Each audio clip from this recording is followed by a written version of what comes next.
Hello, my name is John, and I'm a nerd.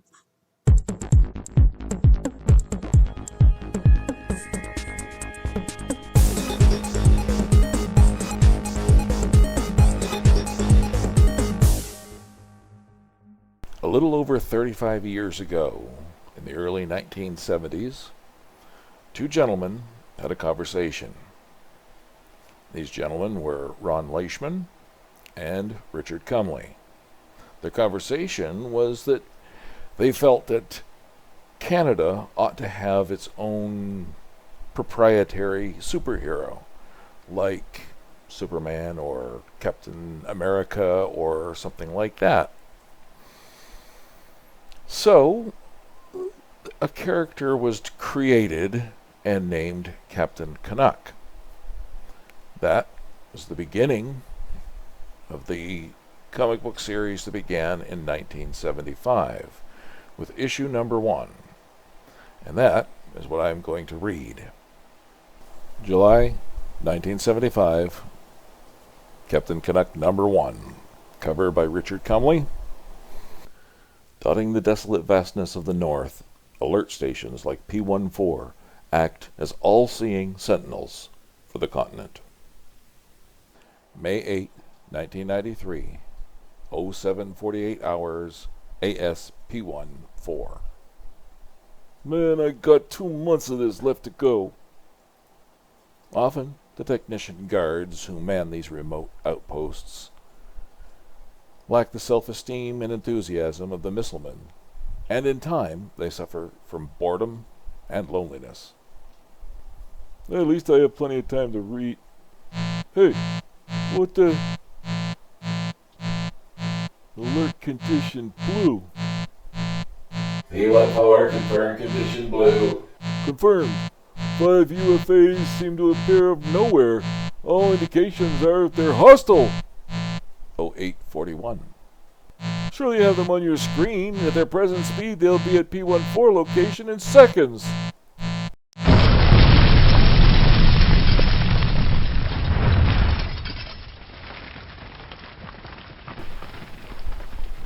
Arctic Standoff Part 1. Original character, Ron Leishman. Plot and story, Richard Cumley. Writing assistants, Dave Abbott. Editor and artist, Richard Cumley. Defense Room, CISO, Headquarters, Ottawa, Canadian International Security Organization.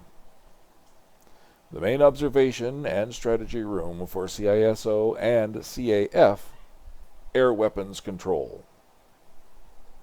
P-14 has been cut off.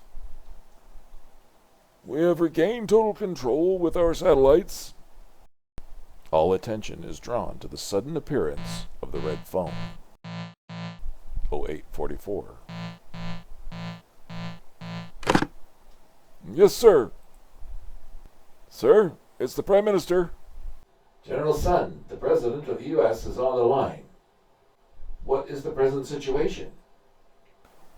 Alert P-14 spotted 5 unidentified foreign aircraft. Because of some interference, we had no warning from any of our satellites. Canadian and U.S. fighters will make interception in 6 minutes. Our Seismo satellite will be transmitting a visual to us in a few seconds. Meanwhile, let's get a look at these obviously hostile flyboys. Of course, it's translated to English for easy reading. RC. In 20 seconds, their satellite will have us on camera. How do I look? Real cute, funny boy. You're really enjoying this, aren't you?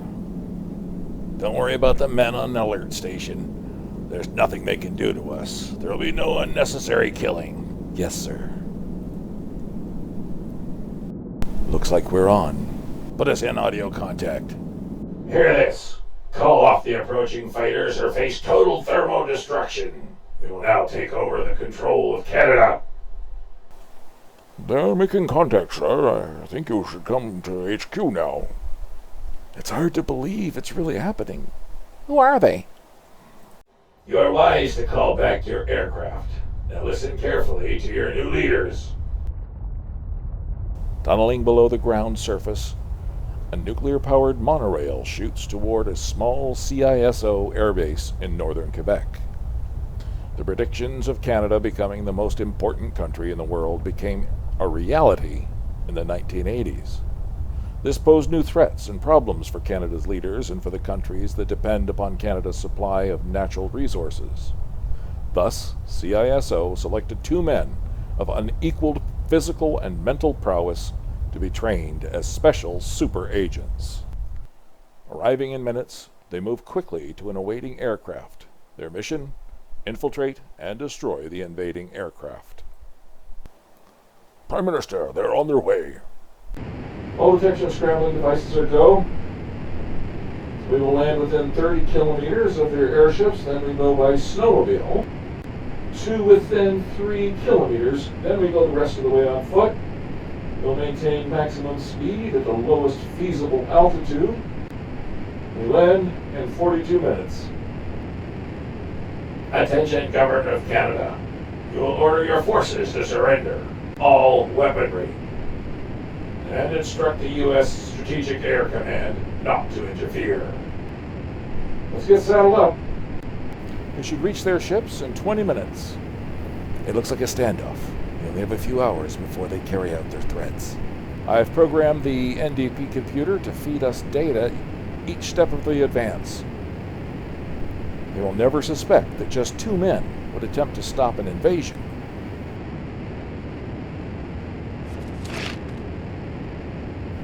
Blue Fox, let's move out. The sub-zero climate is unnoticeable when these electrothermic units are on. Electrically heated underwear covering the entire body except the head. RC. Oh, this snowmobile can really cover ground. Enjoy the ride, Canuck. It may be our last. I get indications of slight blizzard conditions ahead. They increase speed as they move across the unpredictable ice fields.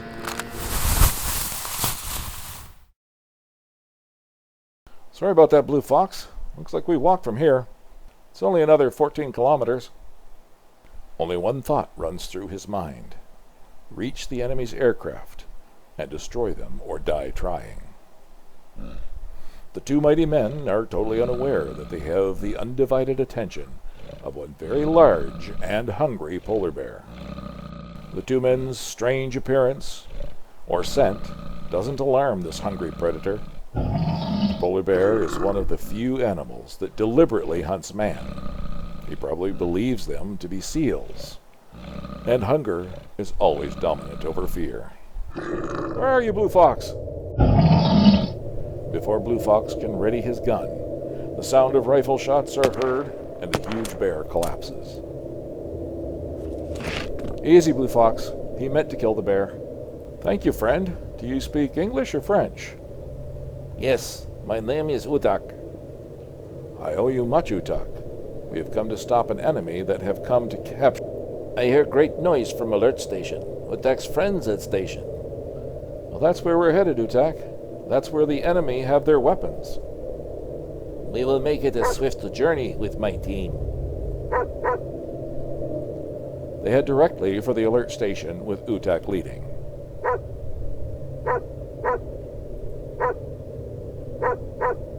There is open water ahead. Quickly, Captain Canuck eases a huge block of ice into position. Utak, take them across.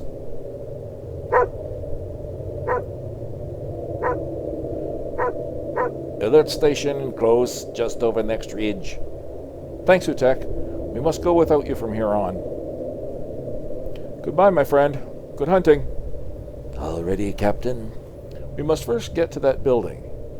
We'll then go through the tunnel to the energy control room. The computer determines this to be the best possible plan. They're probably using the station's power source for their missiles. I think we have come far enough. Finally, the blackness gives way to swirling shapes and strange sounds. As his mind struggles to consciousness, numbness dominates his body. The main control room on board the enemy command ship. Then the situation becomes clear to him. Blue Fox has taken him captive. He's regaining consciousness. Now I will interrogate him. There is time for that later. We will now inform their government that we have Canuck. We knew when we planned this invasion that these capitalist pigs would attempt this. That is why you were planted in CISO, Blue Fox. When they see their mighty Canuck as a prisoner, they will realize that we are superior. Then they will surrender. They are not brave or foolish enough to attempt shooting down all of our missiles. Don't be so sure, Foxy. They may decide to shoot it out. That would be very foolish. Even if your lasers did manage to stop our missiles, the effects of the fallout would be devastating. We have come to take control of this country so that we can help all mankind. You capitalists have mismanaged your huge supply of resources for much too long. You couldn't completely indoctrinate us. Now you want to try and force us? Our leader decided that this is the only way. You people will not understand that our methods and systems will save the whole world. You're wrong. By taking away one's free agency, you put an end to real happiness and progression. You and your leaders only plan to help yourselves, not mankind. Suddenly, like a giant spring, Enough talk. I'll find my own way out, thank you. Stick around. It's cold outside. Order them to throw down their guns. Don't shoot your commander, men. The crazed Blue Fox leaps for the missile controls. I'll let your dogs taste their missiles first, Canuck. Knowing he must stop him from reaching the controls. No, stop! He shoots. Yet, as he sinks in unconsciousness, the mechanical voice announces his virulent deed. 90 seconds to missiles. 2, 3, 5, launching. Dear God, help us. Those missiles are aimed at the prairie provinces. I never wanted to use the missiles. I wanted to surrender. 85 seconds to missile launching. They cannot be stopped in time. We are now at war, and now you die. There are millions of people down there. I'm pulling the plug on those missiles. Suddenly, his mind seems to quicken. He knows 75. now what has to be done. And nothing can stop him. It's all over, Canuck. Close behind, the commander takes deadly aim. Before he can pull the trigger, Utek's rifle is heard again.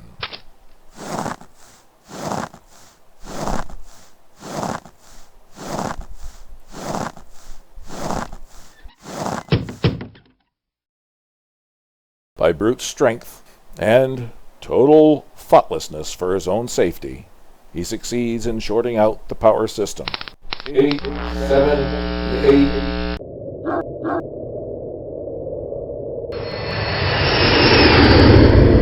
Whew, here comes the cavalry. Just in the nick of time. We moved in sooner than we planned. I don't know why, but I felt compelled to do so. God was helping us. Within minutes, CISO agents surrounded the entire invasion force. Canadian International Security Organization. Report, mission complete.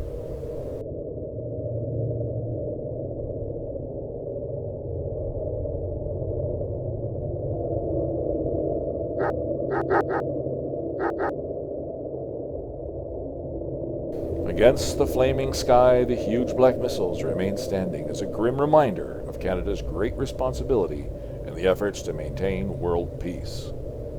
The end. We wish to acknowledge these special people for their help and support. Evelyn Cumley, Janice Abbott, Mr. and Mrs. C.R. Cumley, Dick Thomas, John Purvis, Charles McClelland, Summer James, Rod McMarron.